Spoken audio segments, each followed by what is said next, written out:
حدیث میں آتا ہے کہ اللہ سبحانہ تعالیٰ کو کوئی پرواہ نہیں ہے اس بندے کی، اس کے روزے کی جو روزہ تو رکھ رہا ہے لیکن کان کے، آنکھ کے اور زبان کے گناہوں سے نہیں بچا.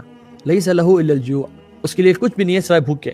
یعنی اس کے لیے جو ریوارڈ ہے وہ کیا ہے؟ بھوک. اس کو بھوک نصیب ہو گئی. جو کانوں کے گناہ سے نہیں بچتا، یعنی غیبت بھی سن رہا ہے، میوزک سن رہا ہے، سارا دن موویز دیکھ رہا ہے. آنکھوں سے نہیں بچتا، یعنی یا تو وہ ایڈکشن کا شکار ہے، یا وہ نامحرم خواتین کو دیکھ رہا ہے، یا وہ سیریز پہ سیریز دیکھا جا رہا ہے.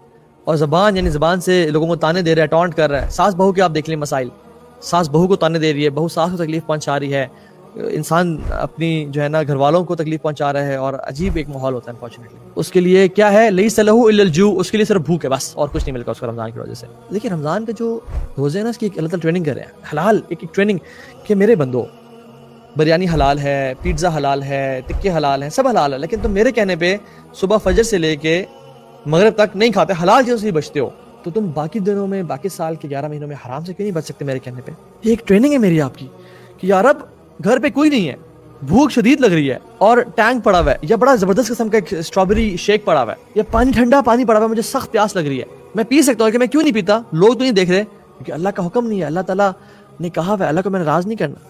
تو جب ہم حلال چھوڑ رہے ہیں، جو کہ ہم مغرب کے بعد کھانا شروع کر دیتے ہیں اللہ کے حکم کی وجہ سے، تو ہم حرام کیوں نہیں چھوڑ سکتے اللہ کے حکم کی وجہ سے؟ یہ ایک ٹریننگ کا پروسیس. جس نے یہ سمجھ لیا نا، اس کو رمضان کا مقصد پا لیا، جس تقویٰ. یہ چیز سمجھ آ جانی چاہیے ہمیں کہ جس رب کے حکم سے میں حلال چھوڑا تو میں حرام کیوں نہیں چھوڑ سکتا. سلف صالحین گھر سے نکل کے مسجد میں آ جایا کرتے تھے اور کہتے تھے کہ ہم اپنے روزے کو بچانے کے لیے آئے ہیں، کہ ہم سے کوئی بری بات نہ نکل جائے ہمارے منہ سے. دو صحابی تھے، بڑے قریبی دوست تھے.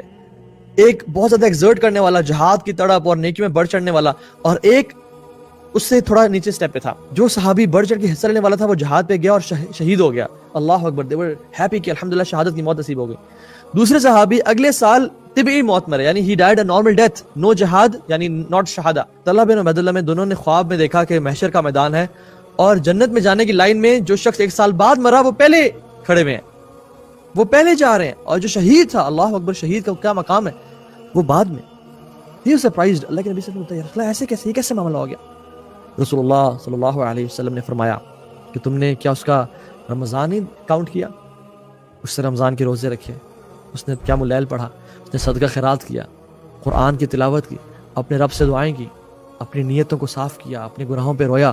کیا تم نے وہ کاؤنٹ نہیں کیا؟ واللہ one Ramadan can make a big difference in our lives. میں دعا کرتا ہوں کہ یا اللہ آپ ہمیں توفیق بخشیں کہ ہم رمضان میں بہت کچھ اچیو کر سکیں، بہت کچھ نیکیاں سمیٹ سکیں، اور آپ کو راضی کر سکیں، اپنے گناہوں کو بخشوا سکیں.